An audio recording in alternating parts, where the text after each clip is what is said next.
I borrowed this. This is theme, so that can give you some clue as to what the monthly theme is for our planner. Yes, that's right. It's The Hobbit. I'm such a nerd with the movies. Oh my gosh, I really love the elves and um, just the story itself. And the books are pretty good, but are you guys ready to jump into our monthly setup? All right, let's go. So, yeah, The Hobbit. With the cover pages, I stained them with batik. I really like the batik because it is like tea bags, but I can control it a little bit better, I feel like. Um,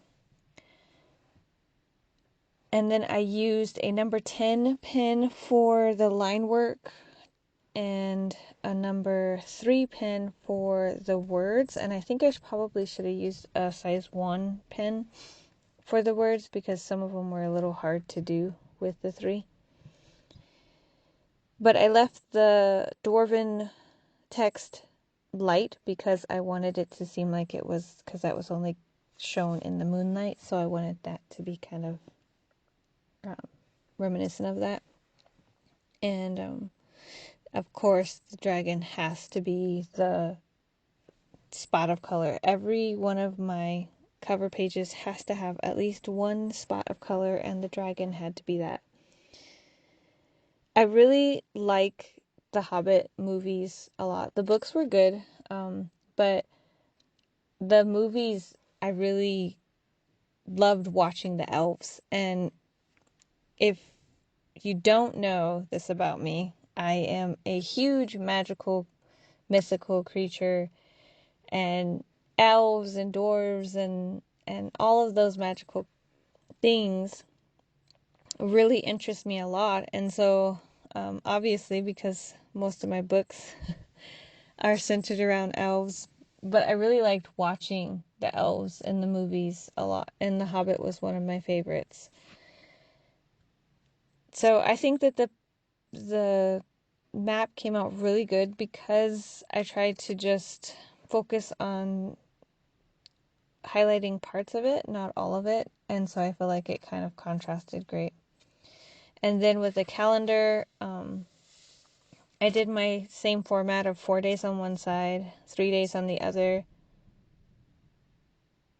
6 by 6, I believe, is the boxes. And I used the dot marker.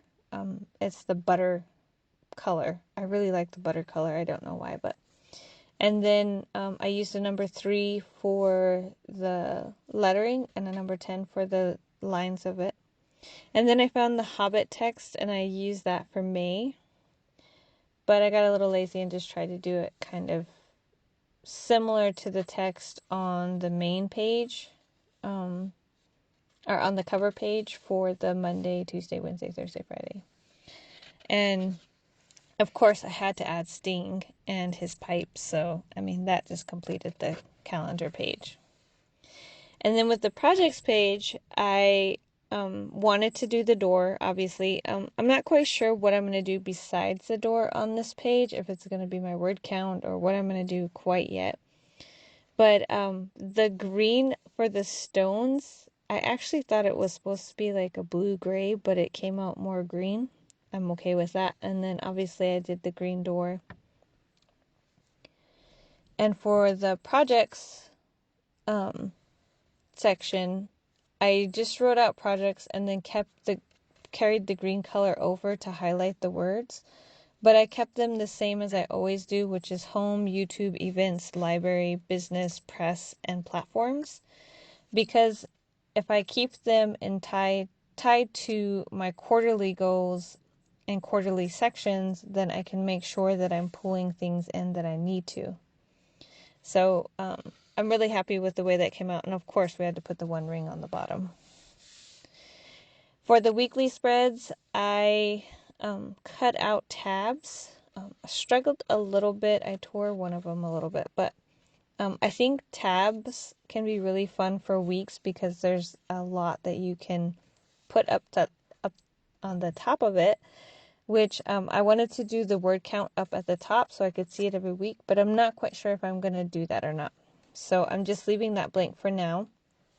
But each tab, I did the first week, the second week, the third week, and then the fourth week, I just added those 3 days, the 29th, 30th, and 31st to that one because I don't like doing an extra week just for a couple days. I found these really cute pages on Pinterest. Someone created, and they just made me happy and smile. So I just did little tiny pieces of them to put into the weekly pages.